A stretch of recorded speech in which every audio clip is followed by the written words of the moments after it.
What would you do if you saw a 7-year-old girl on a street corner in Sacramento, holding a cardboard sign that says she's selling her pink bicycle so her mom can buy food? Very brave. Would you stop? Really? Would you help? If you've ever faced or witnessed a moment this raw, share your thoughts below. Tell us where you're watching from. Drop a comment and stay with us, because this story will shake your heart and maybe even change how you see family forever.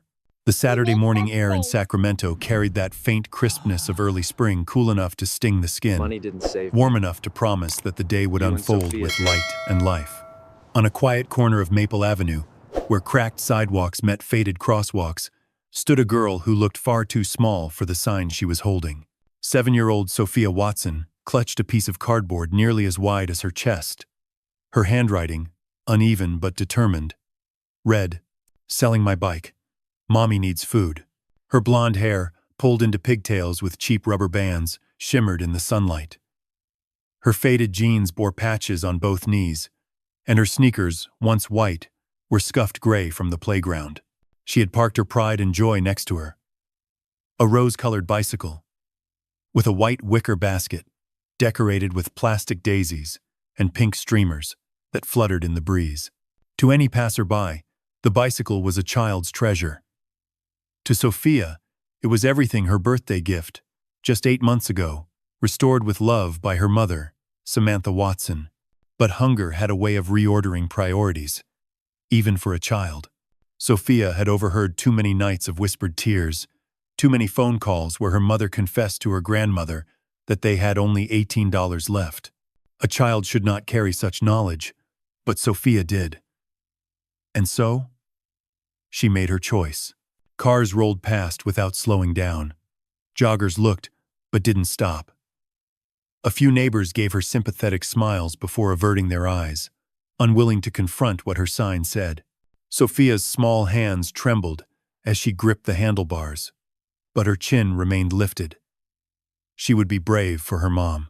Then, the unmistakable hum of an expensive engine broke the monotony. A sleek, midnight blue BMW slowed, its polished surface gleaming like liquid steel under the Sunday. The car glided to the curb, and the driver's door opened. Out stepped a tall man in a tailored charcoal gray suit, his Italian leather shoes clicking against the pavement. He was the kind of figure one might expect in a glossy magazine or a corporate boardroom, not here among cracked sidewalks and patched jeans. Ethan Carter, 34 years old, CEO of Stratton Technologies in San Jose, froze when his eyes fell on the scene. The little girl looked up, blue eyes wide, holding her cardboard sign as if it were both a shield and a confession. "Good morning," Ethan said softly, crouching to her level, surprised at how quickly his voice shed its usual boardroom steel. "What are you doing out here, sweetheart?" Sophia clutched the sign tighter, her voice trembling but firm. "I'm selling my bicycle, sir. My mommy lost her job 3 weeks ago, and we don't have money for food anymore. She cries at night. We only have $18 left." Ethan felt the words like a blow to the chest. He studied the bike, the pink paint chipped, but loved the daisies in the basket tilted from use. This wasn't just an object for sale. This was sacrifice. "What's your mother's name?" he asked gently. "Samantha Watson," Sophia answered, her nervous fidget making the streamers dance. She used to work for a big computer company. She was really good at her job, but they fired her. I don't know why. She cries a lot, but I want to help. The name hit Ethan like static electricity across his skin. Samantha Watson. Why did that name sound familiar? The thought nagged at the edges of his memory. But Sophia's steady, hopeful eyes pulled him back to the moment. "And how much do you want for your bicycle?" Ethan asked, forcing his throat to work past an ache he didn't understand. Sophia bit her lip. "Maybe $50? Is that too much? I don't know how much food costs for a whole week, but I thought maybe it could help my mommy not cry anymore." Ethan swallowed hard. $50. He spent more than that without thinking on a single lunch in San Jose. And here was a child, offering her most cherished possession for it. He reached into his wallet, pulling out 3 crisp $100 bills. I think 300 is a fair price for such a special bicycle, he said, holding them out. Sophia's eyes grew as wide as saucers. Her mouth fell open, and for a second, she forgot how to breathe. 300. Sir, that's too much. My bike isn't worth that. I'm absolutely sure, Ethan replied, his voice rough with emotion he didn't want her to see. This bicycle is worth more than money, and your mommy is lucky to have such a brave daughter. Before Ethan could react, Sophia flung her small arms around his neck. The scent of children's shampoo filled his senses, and the unexpected warmth of her hug melted a part of him that had been frozen for years. Thank you, mister. Thank you so much. Mommy's going to be so happy. We can buy groceries, pay the rent, maybe even get the electricity turned back on. You're like an angel. Ethan blinked hard against the sting in his eyes. No one had hugged him like this in years. No one had touched him without an agenda. For a moment, he couldn't remember the last time he'd been seen, not as a CEO, not as a figure on Forbes' 40 under 40, but simply as a man. Sophia pulled back, clutching the money like a lifeline, and darted toward the apartment building behind her. Mommy! Mommy! Come quick! The nicest man in the world bought my bike. Ethan stood, momentarily paralyzed. The pink bicycle remained leaning against the curb, the daisies nodding in the breeze, as if bowing to some unseen truth. Slowly, almost reverently, he lifted it into his trunk. The BMW purred back to life, but Ethan's mind wasn't on business forecasts or quarterly reports anymore. The name Samantha Watson echoed in his memory like a bell. He'd heard it before he was certain. But where? That evening, as the sun dipped low over Sacramento, Ethan sat in his office, staring at the bicycle he had placed in the corner. The daisies glowed in the lamplight. He couldn't shake the image of Sophia's arms around his neck. He couldn't silence her words. Mommy cries at night. He picked up his phone, his voice tight when he called his HR director. Jennifer, I need a file pulled first thing Monday morning. Employee Samantha Watson. Termination date 3 weeks ago. There was a pause on the other end. Of course, Mr. Carter, came the careful reply. But may I ask why? No, just pull it, Ethan said. I need answers. That night, sleep refused to come. He tossed in his king-sized bed. The silence of his San Jose mansion louder than ever. The pink bicycle lingered in the corner of his vision like a silent judge, and through the stillness of the dark, one question refused to leave him. Why does the name Samantha Watson feel like the beginning of something that could unravel everything I thought I knew? Ethan Carter was not accustomed to losing sleep. For years, his life had been a symphony of discipline. Early workouts in the private gym of his San Jose mansion. Black coffee poured into a crystal mug. An inbox cleared before sunrise. Meetings stacked back to back. Reports reviewed until his eyes blurred. His existence was measured, calculated, and controlled. Sleep had always been his ally, efficient, uninterrupted, reliable. But on this night, sleep betrayed him. He had returned from Sacramento with the pink bicycle in the trunk of his BMW. He carried it into his office, placed it in the corner like an artifact, and sat staring at it long after the city lights glittered against the floor-to-ceiling glass. No matter how hard he tried, he couldn't turn his mind back to profit forecasts and quarterly margins. Every time he blinked, he saw Sophia's blue eyes, wide with hunger and hope, and heard her trembling voice. We only have $18 left. He poured himself a glass of 20-year-old scotch, the kind most men would save for anniversaries or victories, but the amber liquid burned without comfort. This wasn't a business problem he could throw money at, or a competitor he could outmaneuver. It was something deeper, something more dangerous, personal. By dawn, his housekeeper found him in the office, still in his suit from the night before, slouched in the leather chair, with the scotch glass untouched beside him. The bicycle glowed in the early light, its plastic daisies catching the sun like small, defiant flames. For the first time in years, Ethan Carter felt unsettled. He tried to bury himself in work. His assistant handed him the day's agenda: calls with New York investors, a European strategy session, lunch with a Palo Alto venture capitalist. Normally, Ethan thrived on this rhythm. Today, his focus slipped like sand through his fingers. At mid-morning, his HR director, Jennifer Martinez, arrived carrying a manila folder as if it might explode. "You asked for the Samantha Watson file," she said carefully. Ethan nodded, though his chest already felt tight. "What did you find?" Jennifer hesitated, then opened the folder. "Mr. Carter, I'm afraid there's been a serious error. Samantha Watson was terminated 3 weeks ago. By mistake." His jaw clenched. "Explain." "There was a system upgrade. Employee IDs got scrambled. Watson's ID was confused with another woman, Amanda Williams, who was fired for embezzlement. The wrong termination letter went out. Samantha Watson had spotless performance reviews, top 10% in her department. No issues. But she was escorted out of the building, like a criminal." The words struck like a gavel. "She called HR multiple times," Jennifer added. "She even came in person, begging for someone to review it. Security turned her away.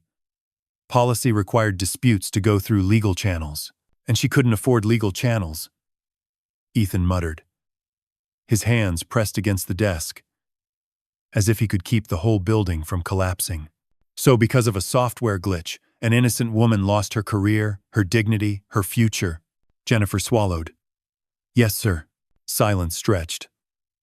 Ethan turned to the window, Silicon Valley's gleaming skyline reflecting back at him. For the first time, he didn't see success. He saw the cost of his empire and the collateral damage it left in its wake. "Keep it quiet," he said at last, his voice low. "Not a word leaves this office. I'll handle it. Personally." When she left, Ethan remained at the glass, staring at his reflection. He didn't see the Fortune cover star, the billionaire wonderkind. He saw a man who had destroyed a life without even knowing her face. That evening, he drove back to Sacramento. He didn't tell his assistant, didn't plan what he would say. He only knew he couldn't stay in his mansion another night without facing the truth. The BMW carried him down I-80, past Golden Hills fading in twilight, toward a city that smelled more of dust and survival than polished ambition. He remembered his parents gone in a car accident when he was 25, leaving him a fortune he had poured into his company. He had buried himself in work, pretending money could silence grief. For nearly a decade it had. Until now. Until a 7-year-old girl cracked the armor, with nothing but a cardboard sign and a pink bicycle. Maplewood Apartments stood waiting, a 2-story complex with peeling paint and crooked blinds. The parking lot was littered with chalk drawings, tricycles, and laundry lines. To Ethan's eyes, it looked worn yet alive, more real than any marble floor in his mansion. He climbed the stairs, bouquet of white roses trembling in his grip. At apartment 2B, he noticed a sunflower doormat and a faded wreath of silk flowers. He raised his hand and knocked. The door opened slowly. Samantha Watson stood framed in the doorway. Even in faded jeans and a sweater 2 sizes too large, she stole the breath from his chest. Her blonde hair was tied back with a simple band, her green eyes shadowed with exhaustion. Yet beneath it, there was strength unyielding, quiet, stubborn. "Can I help you?" Her tone was cautious, guarded. She angled her body, as if to shield the small apartment behind her. Ethan cleared his throat, nerves churning something foreign for a man who commanded boardrooms. "Miss Watson, my name is Ethan Carter. I'm the CEO of Stratton Technologies. We need to talk." The color drained from her face. Her hand tightened on the doorframe. "If this is about termination papers," she said, her voice tight, "I already signed them. I don't want trouble. I just need work. I just need to take care of my daughter. No, Ethan said quickly, almost too quickly. You don't understand. Your termination was a mistake. You should never have been fired. Before Samantha could reply, a small voice cut in. Mommy, who's at the door? Sophia appeared, clutching her stuffed rabbit. When she saw Ethan, her face lit up with joy. Mommy! It's the nice man who bought my bike! Samantha's eyes widened, recognition dawning. The man her daughter called an angel was standing on her doorstep. The same man responsible for her humiliation. Her face hardened, confusion and fury twisting together. Ethan extended the bouquet, his heart pounding in his chest. Please, Miss Watson, let me explain. Samantha hesitated, her hand trembling as she accepted the flowers without moving from the doorway. Her eyes burned into his, a storm of grief and suspicion. If you're telling the truth, she whispered, her voice edged with steel, then prove it. Because right now, you're either the man who ruined my life or the only person who can save it. The door stayed half open, half shut, like the choice that hung between them. And Ethan realized, whatever came next would change all three of their lives forever. Samantha stood frozen in the doorway, her knuckles white where she gripped the frame. Her daughter's delighted recognition had pierced the fragile wall she had built around her life. Behind her, the apartment smelled faintly of tomato soup and crayons. Outside, the roses Ethan held trembled in the breeze like fragile apologies. For a long beat, neither of them moved. Finally, Sophia tugged on her mother's sleeve. Mommy, can he come in? He's nice. He gave me $300 for my bike. The number spilled into the air like a secret. Samantha's eyes narrowed, flicking from her daughter back to Ethan. $300? For that bicycle? Ethan's throat went dry.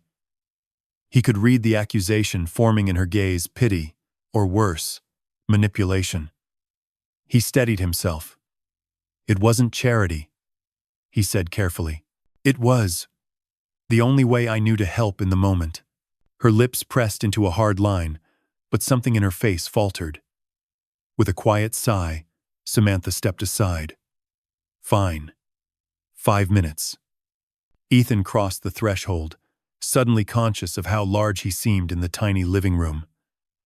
His Italian shoes sank into a worn rug. The sofa cushions sagged under the weight of years, yet the room radiated warmth in a way his mansion never had. Crayon drawings covered the walls, houses with crooked chimneys, stick figures holding hands, stars scattered across blue skies. A mason jar held fresh daisies on the coffee table. Sophia skipped back to her coloring book on the floor, humming softly, while Samantha sat stiffly in an armchair opposite the couch. Her eyes, emerald and unyielding, pinned Ethan in place. You said it was a mistake, she said flatly. Prove it. Ethan took a slow breath. He'd stood before senators and shareholders, but never felt so exposed. There was a software glitch during a system upgrade. Your employee ID got scrambled with another woman's, Amanda Williams. She was guilty of embezzlement. You were innocent. You were fired for nothing more than a technical error. Samantha blinked once, then again, as though the words couldn't quite settle. You're telling me, her voice broke on a bitter laugh, that I lost my job, my income, my reputation, because of a computer mistake? Yes, Ethan admitted, his voice heavy. And because no one cared enough to check. That's on me. Her laugh turned sharp, brittle. Do you have any idea what that mistake did? I begged HR to listen. I went to the building like a criminal. Security dragging me out while people I trained looked away. I've sent 60 job applications since. Do you know how many callbacks I've had? 0. Do you know what it feels like to tell your daughter she has to eat peanut butter sandwiches again because mommy can't afford anything else? Each word struck like a hammer, and Ethan forced himself to endure it. He deserved every blow. I came here because I need to make this right, he said quietly. I want to restore your job. With back pay. With a raise. With anything it takes to repair what you lost." Samantha's eyes narrowed, suspicion hardening her expression. Why? Why now? Is this guilt talking? Or fear of a lawsuit? For the first time, Ethan leaned forward, his elbows on his knees, his gaze raw. "Because a little girl sold her bike to save her mother. Because I watched her bravery, and I realized I've spent my life treating people as numbers instead of souls. Because I saw the truth, and I can't ignore it anymore." The room went silent, except for Sophia humming as she shaded a pink flower. Samantha's throat bobbed as she swallowed, but her eyes didn't soften. "You expect me to just forgive you?" she asked. "No," Ethan admitted. "But I hope someday you'll let me try to earn it." Sophia looked up, her face radiant with innocent certainty. "Mommy, I like him. He's not mean. He buys bikes and smiles a lot." Ethan's lips twitched at the unexpected endorsement, though Samantha's glare kept him rooted. Finally, she stood, arms crossed. "If you're serious, put it in writing. I want a contract. I want your word that this will never happen again to me or anyone else. And if you so much as lie to me once, I won't," Ethan said, rising slowly. "You have my word." For the first time, she let him see a flicker of her exhaustion, deep lines carved by 3 weeks of fear and sleepless nights. Then, with a curt nod, she opened the door. 5 minutes are up." Ethan left the apartment carrying nothing but the faint scent of daisies and the echo of Sophia's cheerful voice. But in his chest, something had cracked wide open. The following week unfolded like a storm. Ethan signed the contract personally, reinstating Samantha at Stratton Technologies with a 30% raise, full back pay, and a written apology delivered to both her and the State Labor Board. He fired the HR manager responsible for the oversight. And for the first time in his career, he delivered a speech to his staff, not about profit margins but about people. Still, he couldn't shake the image of apartment 2B, its mismatched furniture, its warmth, its life. He returned more often than he admitted to himself. At first, he came under the guise of work, checking in on Samantha's transition.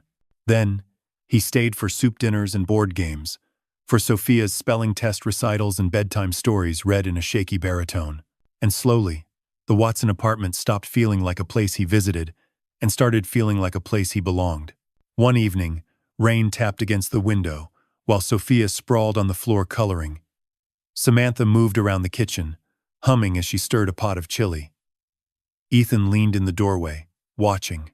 "You don't have to keep showing up," Samantha said, glancing over her shoulder.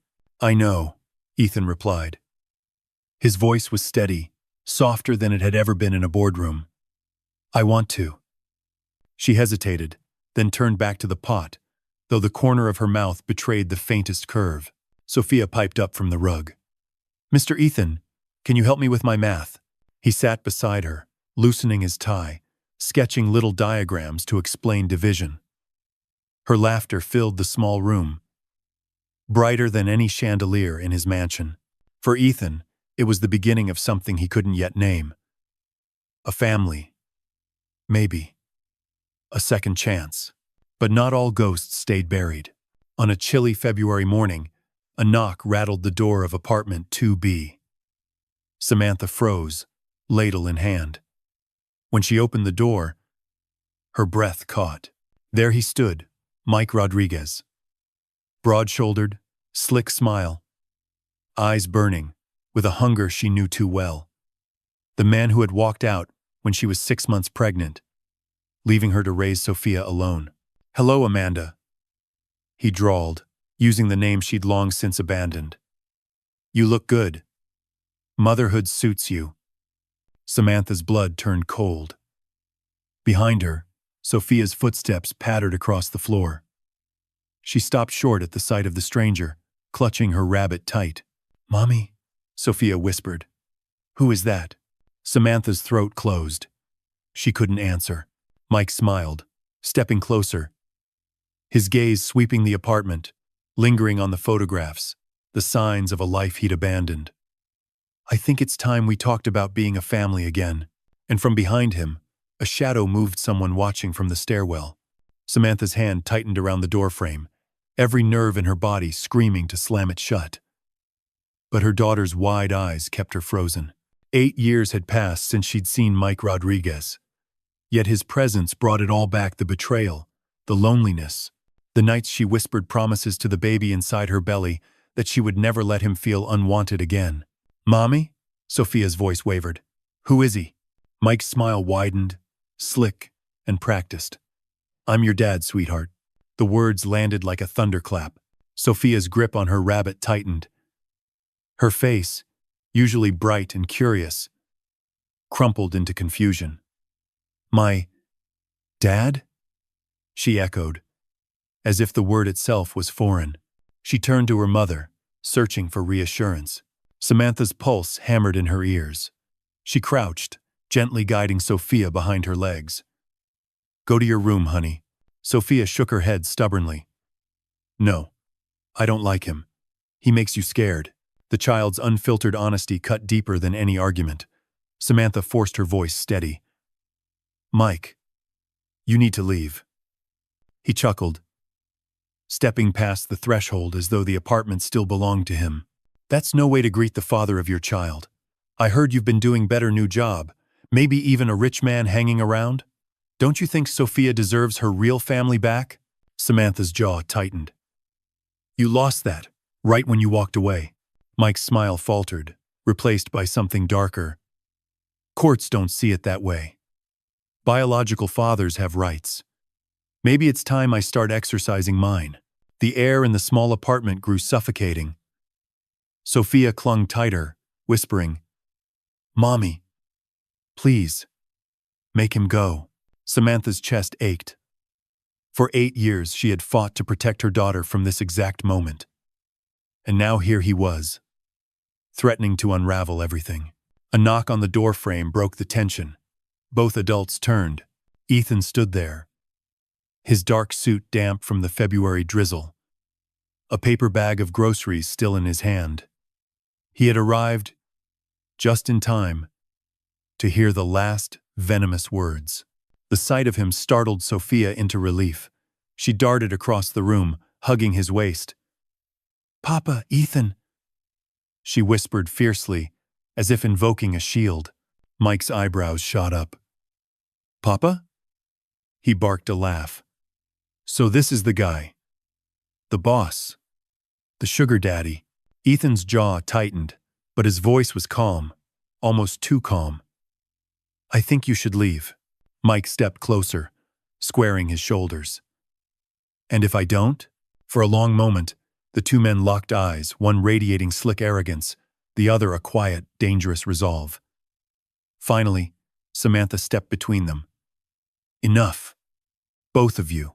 She turned to Mike, her voice trembling but firm. "If you want to be part of Sophia's life, you do it through the court. You don't just barge in after 8 years and start making threats." Mike smirked. "Oh, I'll see you in court. And I'll win. You'll regret shutting me out." With that, he shoved past Ethan, disappearing into the stairwell. Silence crashed down. Samantha's shoulders sagged as though holding up the world.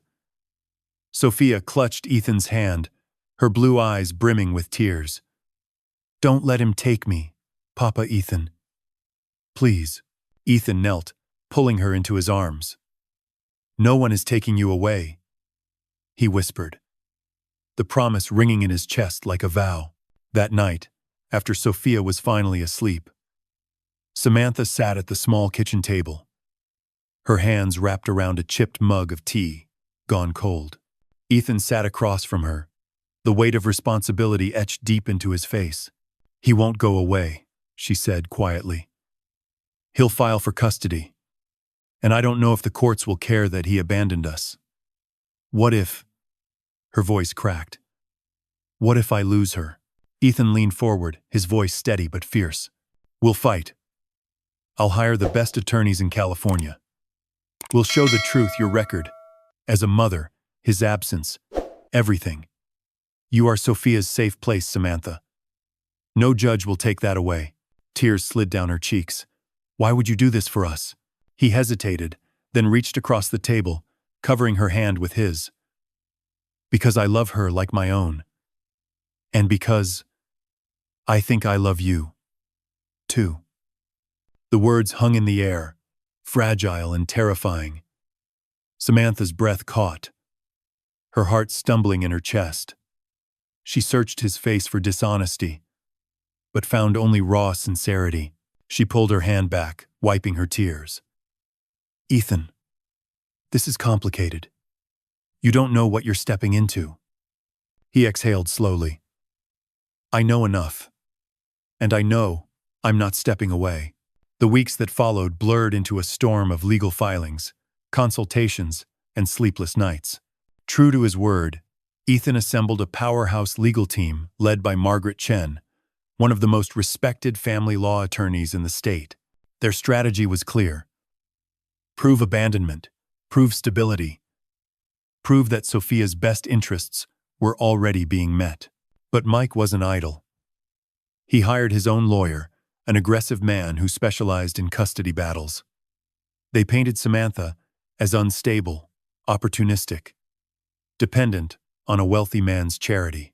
They whispered about her termination, conveniently omitting that it had been erroneous. The court hearings began. Each session was a battlefield. Samantha sat at the petitioner's table, spine straight, despite the tremors in her hands. Ethan sat beside her, his presence steadying her like an anchor. Across the room, Mike lounged with a smug grin, as if he had already won. Witnesses came forward. Teachers spoke of Sophia's academic excellence and emotional stability. Neighbors testified to Samantha's devoted parenting. Even Ethan's employees submitted statements describing the changes in their once ruthless CEO since becoming part of the Watsons' lives. But the most powerful testimony came from Dr. Sarah Martinez, a child psychologist appointed by the court. After weeks of observation, she declared, Sophia is thriving in her current environment. She has a strong attachment to her mother, and she views Mr. Carter as her father. Removing her from this environment would cause significant emotional harm. The words shifted the atmosphere in the courtroom. For the first time, Mike's confidence cracked. Then came the moment everyone feared: the private interview with Sophia. The 8-year-old sat in a small office with the court counselor, her stuffed rabbit perched on her lap. She spoke softly, but clearly. I don't want to live with the man who went away. He's not my daddy. Papa Ethan is my daddy. He never leaves. Not even when Mommy cries. He makes us safe. When asked if she wanted to visit Mike, Sophia shook her head. No, thank you. He makes Mommy sad. I just want my family. Those words, simple, yet unshakable, echoed like a bell. But Mike's lawyer wasn't finished. In the next session, he dropped a stack of documents onto the judge's bench. Credit card debt. A termination letter from Ethan's own company, citing Samantha for financial misconduct. Samantha gasped. That's a lie, the attorney smirked. Your Honor, this woman was terminated for dishonesty at Stratton Technologies. Surely that calls into question her credibility as a parent. The courtroom erupted. Ethan's fists clenched, his jaw tightening as he prepared to speak. But before he could, the judge raised a hand. Order. We will hear this properly. Samantha's face drained of color, her heart racing. That letter, the mistake she thought was behind her, had come back like a ghost to destroy her. Ethan reached for her hand under the table, his grip firm, his eyes burning with unspoken promise. Trust me, he whispered. And as Mike's lawyer prepared his attack, Samantha realized the real battle was only beginning. The courtroom was suddenly suffocating. Samantha sat frozen, the stack of papers glinting under the fluorescent lights like a loaded gun aimed straight at her. She could barely breathe, as Mike's lawyer smirked, savoring the moment. Your Honor, he said smoothly. This document is from Stratton Technologies itself, signed and dated. It states Samantha Watson was terminated for financial misconduct. That, combined with her dependence on a wealthy benefactor, should raise serious questions about her stability as a parent. A murmur rippled through the gallery. Samantha felt the walls closing in. The humiliation of that day, the security guards watching, the whispered stares, the cardboard box of belongings rushed back like a tidal wave. She wanted to scream that it wasn't her fault, that it was a glitch, but the words stuck in her throat. Ethan rose slowly beside her, buttoning his jacket. His face was calm, but his eyes burned with steel. "Your Honor, may I respond?" Judge Williams nodded. Ethan took the stand with a quiet authority that silenced the room. "I am Ethan Carter, CEO of Stratton Technologies. That document," he said, pointing at the stack of papers, "is the result of a clerical error during a system migration. Miss Watson was never guilty of any misconduct. She was terminated in error due to a system glitch. I personally reinstated her once the mistake was discovered. She now holds her position with an increase in salary. And I issued a written apology filed with both the State Labor Board and the Better Business Bureau." Mike's lawyer shot up. "Convenient, isn't it, Mr. Carter? You swoop in as savior after your own company destroyed her. Doesn't that make her beholden to you? Doesn't that reek of manipulation?" Ethan didn't flinch. "No, it makes her a victim of corporate negligence. My negligence. And it makes me responsible for making it right. If anything, her strength in surviving those weeks without income proves her resilience as a parent. She didn't crumble. She protected her daughter with every ounce of fight she had." Samantha's throat tightened as she watched him speak, every word hammering truth into the courtroom. For the first time since the trial began, she felt a flicker of hope. Mike's lawyer scoffed. "So you admit guilt?" Ethan's voice was steady. "I admit failure, but not hers. Mine." The room was silent. Judge Williams tapped her gavel once. "Proceed. But let's be clear. This court will not tolerate theatrics. Stick to facts."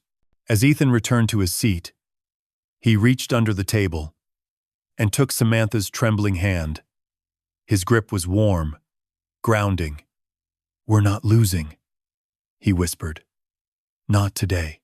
The hearings dragged on for weeks, each session a new gauntlet. Mike paraded witnesses, an old college friend who claimed Samantha had always been clingy, a landlord who exaggerated late rent payments, even a former co-worker willing to speculate that where there's smoke, there's fire. But Margaret Chen, Samantha's attorney, dismantled each one with surgical precision. "Do you have documented evidence?" she asked again and again, until each accusation collapsed under its own emptiness. Through it all, Sophia remained the quiet center of the storm. She drew pictures on legal pads while adults argued about her future. She clung to her stuffed rabbit during breaks, whispering to Ethan, "You won't let him take me, right?" And every time Ethan bent down, his forehead pressed to hers, promising, "Never. Not as long as I'm alive." The media caught wind of the case. Tech CEO defends single mother in custody battle. Cameras gathered outside the courthouse. Reporters speculating on motives. Was Ethan protecting an employee or something more? Samantha hated the attention, but she couldn't deny one thing. Ethan never once shied away. He walked beside her through the gauntlet of microphones, his hand steady on her back, his head held high.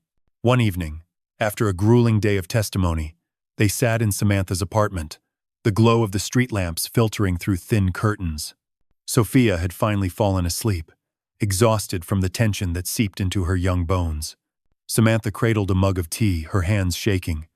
"I don't know if I can take another day of this," she whispered. "They're digging up every mistake I ever made. They're making me feel like I'm failing Sophia all over again."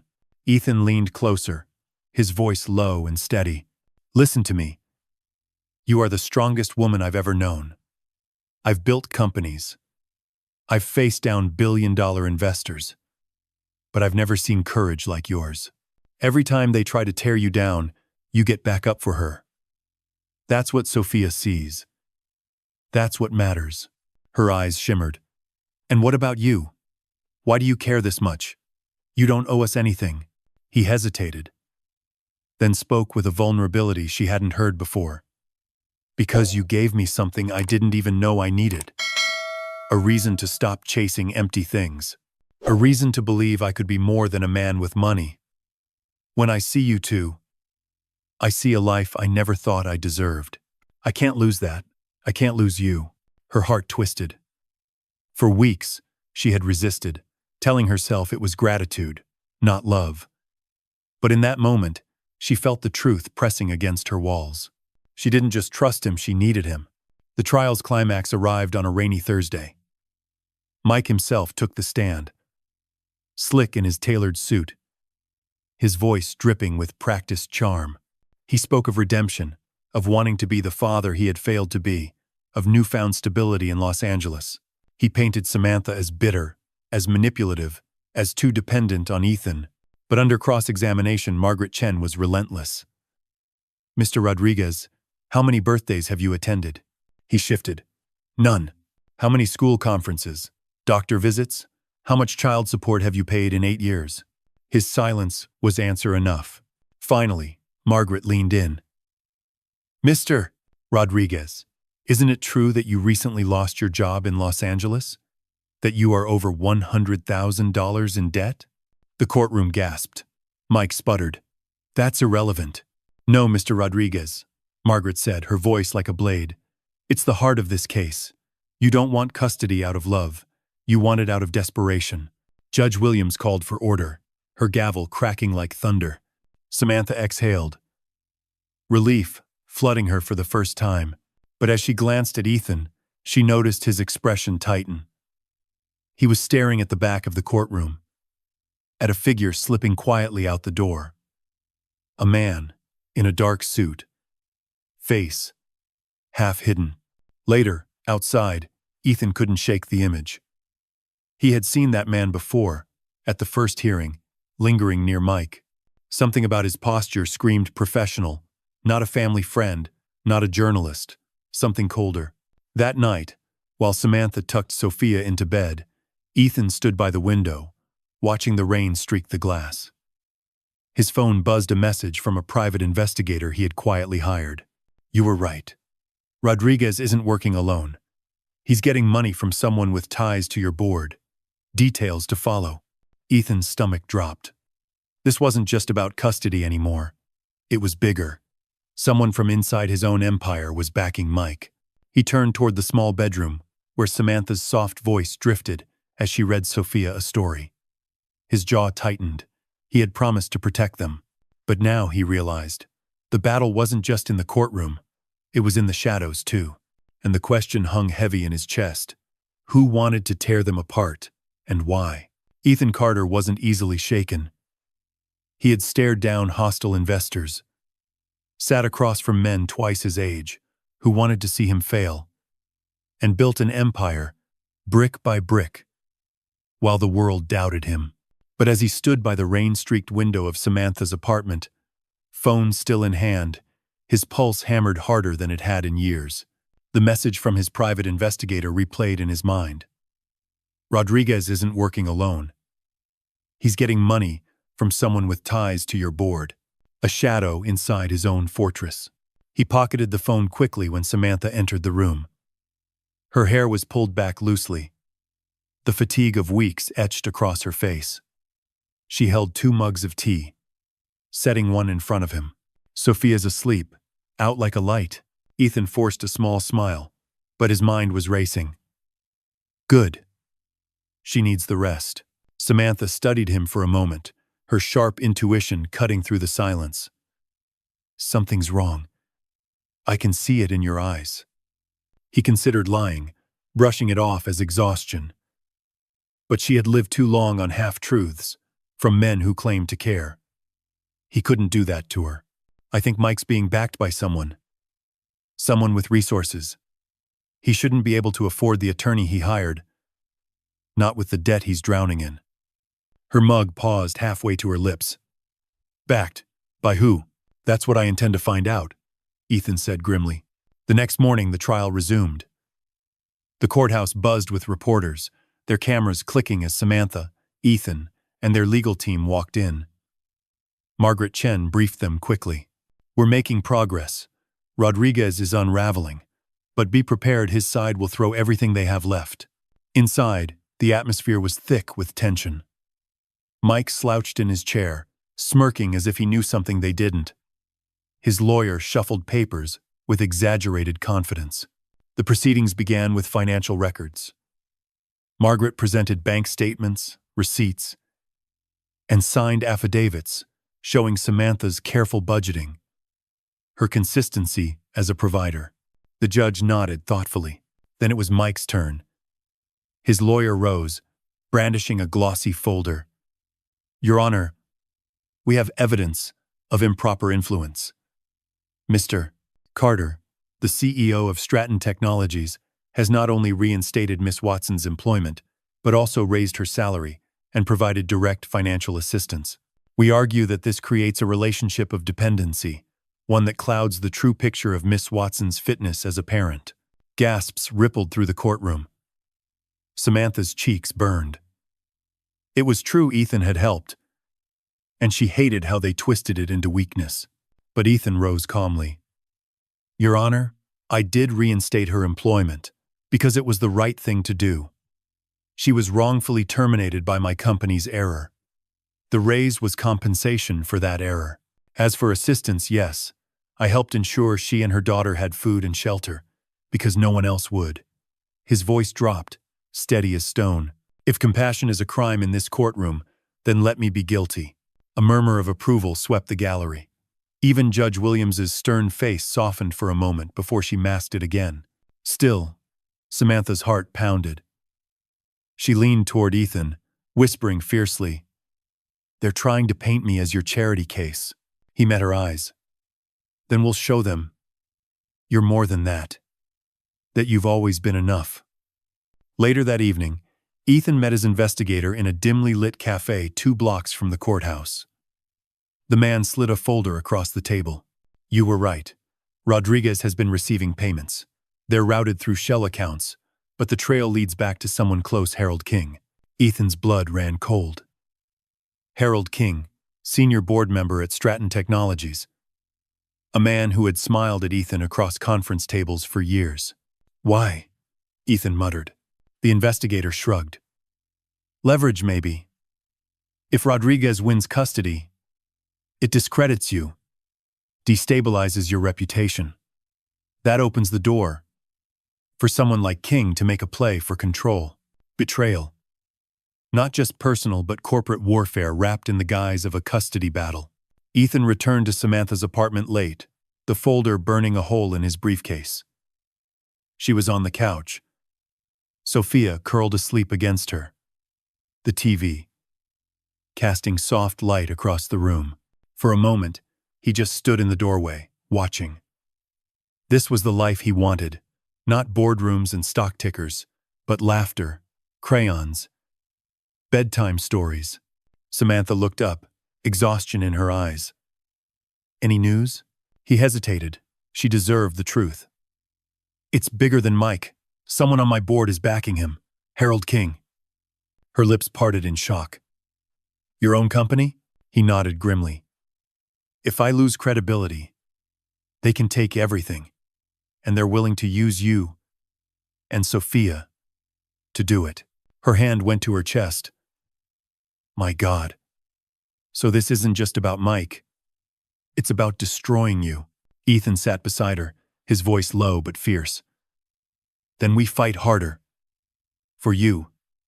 For Sophia. For us. I won't let them win." The following week, Margaret filed motions demanding disclosure of Rodriguez's financial backers. The courtroom bristled as bank records were subpoenaed. Mike squirmed under questioning, his lawyer's confidence cracking. But Harold King wasn't a man who played fair. The night before the next hearing, Ethan received an anonymous envelope slipped under his office door.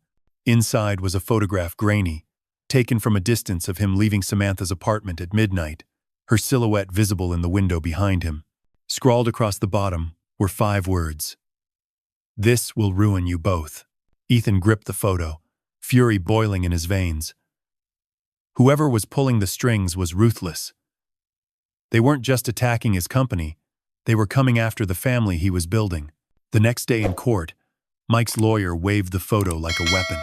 "Your Honor, here is evidence of an inappropriate relationship between employer and employee. This compromises the integrity of Miss Watson's employment and calls into question her judgment as a mother." Samantha's face went scarlet. Ethan stood immediately, voice thunderous. "That photo shows nothing more than a man walking someone home. But if you want truth, here it is. Yes, I care about Samantha Watson. Yes, I care about her daughter. And no, I will not apologize for it." The gallery erupted. Judge Williams pounded her gavel. "Order!" Samantha's hands trembled in her lap. For weeks, she had fought to hold her dignity, to keep her private life separate from the trial. Now, it was all exposed, under the harsh light of public scrutiny. She glanced at Ethan, his jaw clenched, his eyes burning with defiance, and felt both fear and something she hadn't allowed herself in years: hope. But as the hearing adjourned, Ethan noticed Harold King standing in the back of the courtroom, a faint smirk on his face. Their eyes met, and in that silent exchange, Ethan understood. This wasn't over. That evening, back at the apartment, Samantha whispered after Sophia was asleep, "What if they win? What if they twist this so much that the judge can't see the truth?" Ethan cupped her hands in his voice rough but steady. "Then I burn it all down before I let them take you or Sophia. I'll give up the company, the board, the fortune, everything. I don't care about any of it if it costs me the two of you." Her breath caught. For the first time, she saw past the billionaire to the man beneath the man, willing to lose the world to keep his family. But even as those words wrapped her in fragile comfort, Ethan's phone buzzed again. Another message from his investigator. "Found something big. King isn't acting alone. Meet me tomorrow night. Bring no one." If I'm right, this goes deeper than either of us imagined. Ethan stared at the screen, his stomach twisting. Because if Harold King wasn't alone, then the enemy wasn't just inside the boardroom. It was somewhere far darker, with stakes that could shatter everything. Ethan Carter arrived at the meeting place with the sharp awareness of a man who had lived too long in boardrooms and not long enough in shadows. The private investigator, a wiry man named Frank Delaney, had insisted they meet at a forgotten diner on the outskirts of Sacramento. Neon buzzed overhead, half the letters in the sign burned out. The smell of stale coffee and fried onions clung to the walls. Frank sat in the corner booth, a stack of papers and a battered laptop spread across the formica table. He looked up as Ethan approached, his eyes bloodshot, his jaw tight. "You came alone?" Frank asked. Ethan slid into the booth. "You said to. Now talk." Frank tapped the folder with a nicotine-stained finger. "King's not your only problem. He's just the face. Behind him? A group of investors. 3 of them on your extended board. 2 of them from outside firms. They've been bleeding information for months. And Rodriguez? He's their pawn. They're funneling money to him to destabilize you. If they discredit you publicly, make it look like you've crossed ethical lines with an employee, it gives them the leverage to push you out." Ethan leaned back, his jaw tightening. "All this dragging a mother and daughter through hell just to take my company?" Frank shook his head grimly. "It's not just about the company. These men are old guard. They've hated your leadership style for years. Too disruptive. Too modern. They see you as a threat to their empire. They want control back. Rodriguez gave them the perfect weapon. A custody case that makes you look like a man who abuses power." Ethan's fists clenched on the table. "They underestimate me." They underestimate her," Frank corrected, his voice sharp. "Samantha Watson. They think she's the weak link. But I've seen the way she fights for her kid. They're wrong. And if you two hold the line together, you might just survive this." Ethan gathered the papers, his mind spinning. The betrayal was worse than he'd imagined. Men he had trusted, men he'd shared victory toasts with, now pulling strings in the dark. But the thought that Samantha and Sophia were being used as pawns in this war made his blood boil. He stood. "Send me everything you've got. Every transfer. Every shell account. Every name." Frank nodded. "But Ethan, be careful. These aren't the kind of men who lose gracefully." The next day in court, the tension was palpable. Judge Williams entered with her usual briskness, but her eyes lingered longer than usual on the crowded gallery. Reporters were stacked shoulder to shoulder. The case had grown too public to contain. Mike sat at his table, shoulders squared, his lawyer whispering in his ear. He looked less confident now, but there was still a dangerous glint in his eye. Samantha sat tall, though Ethan could feel the tremor in her hands as he reached beneath the table and squeezed them gently. She glanced at him, her lips barely moving. "I can't do this without you." "You don't have to," he whispered back. The proceedings began.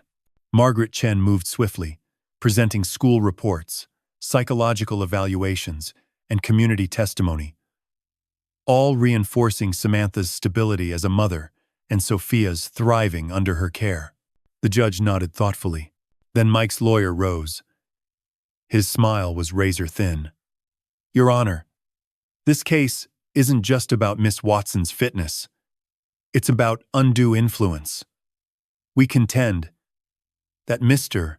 Carter has compromised the integrity of this family through financial entanglement and," he held up a photo, "a romantic relationship with his subordinate." Gasps erupted.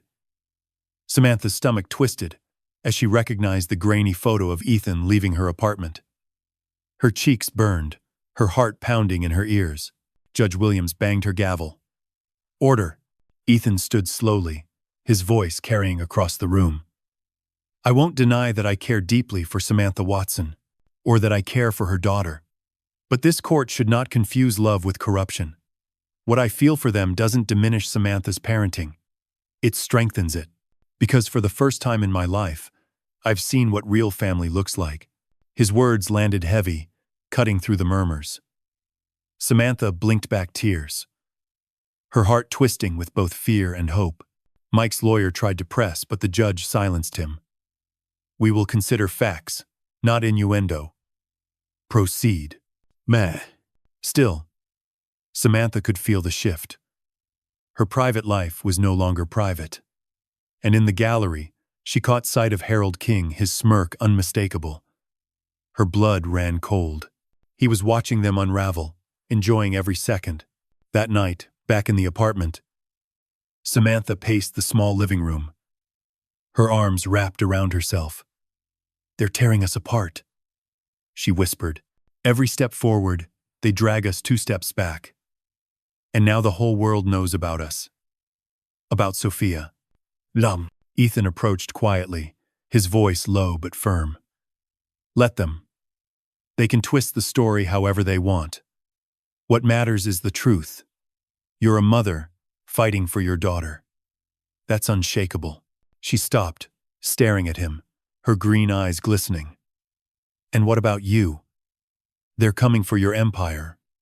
If you stay with us, you'll lose everything." His answer was immediate. "Then I lose it.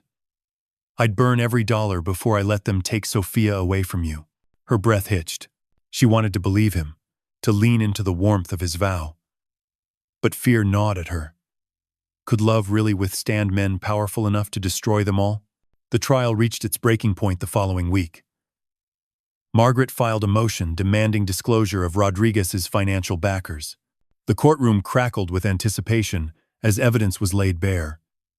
Shell companies, hidden transfers, payments traced directly to Harold King and his allies.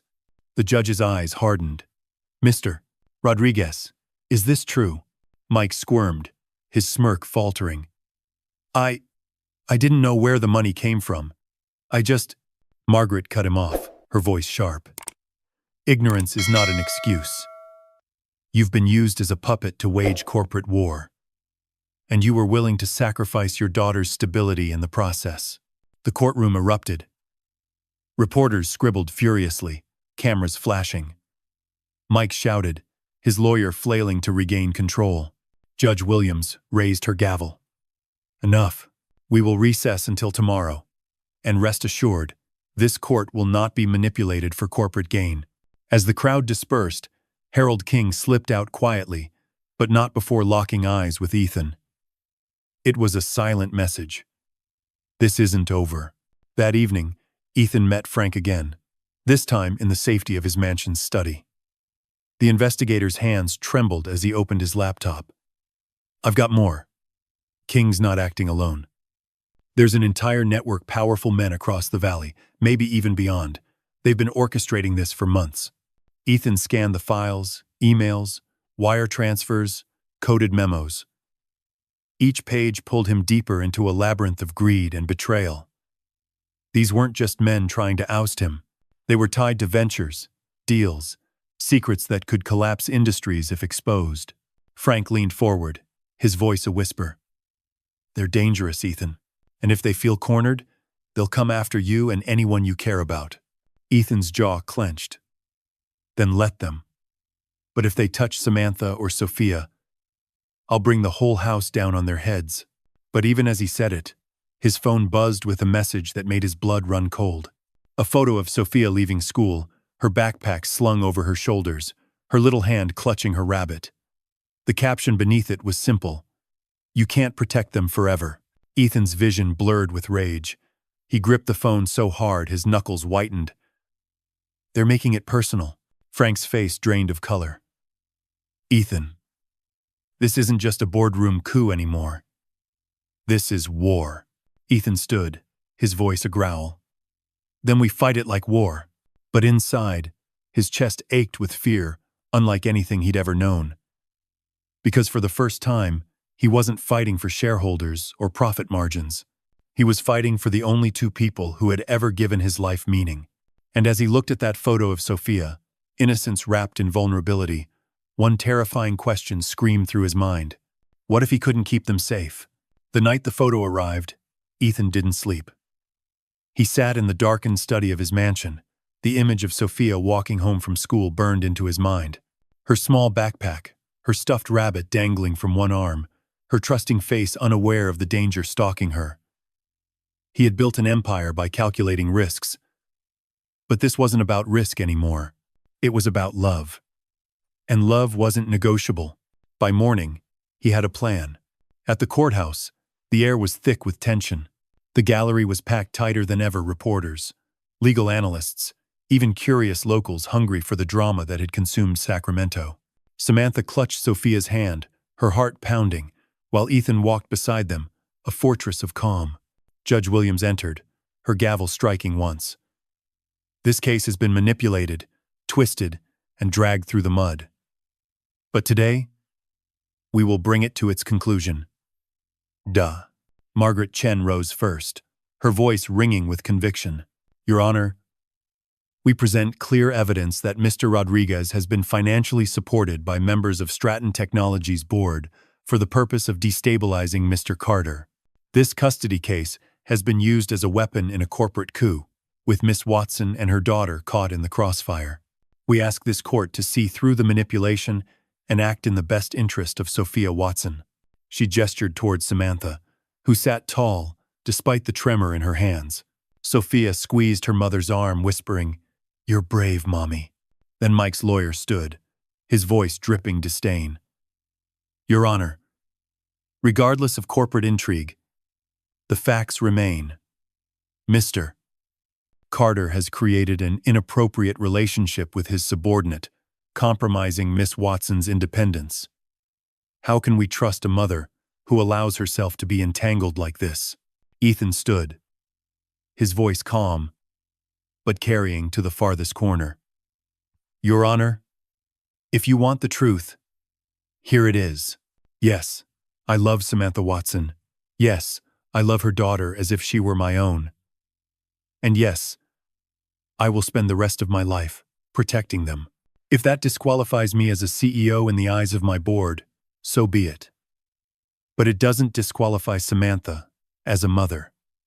It proves she has built a family strong enough to change even me. The gallery stirred. Reporters scribbling furiously. Judge Williams raised a hand, silencing the room. Her eyes softened as she turned toward Samantha. Do you wish to add anything, Miss Watson? Samantha stood slowly, her knees trembling, but her voice was clear. All I want is to protect my daughter. I don't care about boardroom politics or rumors. I don't care about money or status. I care about Sophia, her safety, her happiness, her future. That's all I've ever fought for. That's all I will ever fight for. She turned slightly, her eyes locking on Ethan. And I've learned I don't have to fight alone anymore. Veh. Sophia stood suddenly, tugging on the judge's robe with childlike urgency. Your Honor, can I say something too? Gasps rippled through the courtroom. Judge Williams blinked, then bent down. You may, young lady. Sophia's small voice carried with innocent power. I don't want to live with the man who went away. He's not my daddy. Papa Ethan is my daddy. He makes us safe. He makes Mommy smile again. Please, don't let anyone take me away from my family. The room went silent. Even Mike, for once, had no smirk left to hide behind. Judge Williams's gavel struck. This court has heard enough. The custody petition by Mr. Rodriguez is denied. Full custody remains with Samantha Watson. Furthermore, given the evidence of external manipulation, this court recommends investigation into the conduct of Stratton Technologies board members named in the filings. The decision landed like thunder. Samantha gasped, tears spilling down her cheeks as she pulled Sophia into her arms. Ethan exhaled for the first time in weeks, relief flooding him like sunlight breaking through storm clouds. Mike exploded, shouting across the courtroom. This isn't over! You can't just… Bailiffs restrained him, his protests echoing uselessly as he was dragged from the chamber. Harold King, seated quietly in the gallery, slipped out the back, his smirk gone at last. For Samantha, it was over. For Ethan, it was just beginning. 2 weeks later, the storm had quieted. The media moved on to the next scandal. The board members under investigation went silent, and Sacramento returned to its ordinary rhythms. In the small kitchen of apartment 2B, Samantha stirred a pot of soup, while Sophia set the table. Ethan carried in a vase of fresh daisies, placing them in the center. You know, Samantha said softly, for the first time in years, I'm not scared of tomorrow. Ethan stepped behind her, his hand brushing hers on the spoon. Then maybe it's time to start dreaming instead. She turned, her eyes searching his. Dreaming of what? Of a future, he said simply. One where this isn't just your apartment or my mansion. One where it's ours. One where Sophia never has to question who her family is again. Her breath caught, her heart tumbling. Ethan. Before she could answer, Sophia ran over, tugging on Ethan's sleeve. Papa Ethan, can you read me a story tonight? Mommy always cries when she reads the sad ones, but you do the voices funny. Ethan scooped her up, his laughter warm and real. Then tonight, kiddo, we'll make the sad ones funny together. Samantha watched them, her chest aching with something she hadn't allowed herself in years. Hope. Later, when Sophia was asleep, Samantha stood on the balcony with Ethan, the city lights glittering beyond. The air was cool, the night finally quiet. You could still lose everything, she whispered. Your company, your fortune. Ethan shook his head. I already found everything that matters. Money didn't save me. You and Sophia did. Her tears shimmered in the light as he pulled her close, his lips brushing her hair. For once, she didn't resist. For once, she let herself believe. Some battles were fought in courtrooms, some in boardrooms. But the greatest battles were fought in hearts. And here, on this small balcony above a city that had nearly broken them, they had won. Resolution was not perfection. There would be more hearings, more struggles, more shadows still lingering. But for Samantha Watson, Sophia, and Ethan Carter, the future was no longer something to fear. It was something to build brick by brick, laugh by laugh, dream by dream. And though the world outside would never stop trying to tear them down, inside this fragile, growing family, there was one truth that no amount of money or power could erase. They belonged to each other. This story carries a value that reaches far beyond the walls of a courtroom or the numbers in a balance sheet. At its heart, it's about how fragile yet resilient human lives can be when tested by injustice, betrayal, and fear of loss. Samantha's struggle reminds us that strength does not always roar. Sometimes it whispers in the daily act of protecting a child, in the refusal to give up even when the world turns its back. Ethan's transformation reveals that redemption is not found in wealth or success, but in choosing to stand beside those who are vulnerable, in admitting failure, and in daring to love despite the risks. Sophia, innocent yet unyielding in her truth, shows us that a child's voice can cut through the noise of manipulation and remind us what truly matters. The value of this story lies in its reflection of the battles many face, whether against systems that fail, people who betray, or fears that paralyze. It teaches us that family is not only defined by blood, but by commitment, sacrifice, and courage. It reminds us that justice, though imperfect, can be pursued and defended when we refuse to look away. And most importantly, it speaks to the human need for belonging. To find a place where we are safe, where we are believed, and where we are loved without condition. In a society where success is often measured in dollars and titles, this story redefines success as the ability to hold on to compassion, to fight for those we love, and to build a home out of trust and hope. That is the value it brings to life, timeless, profound, and deeply human.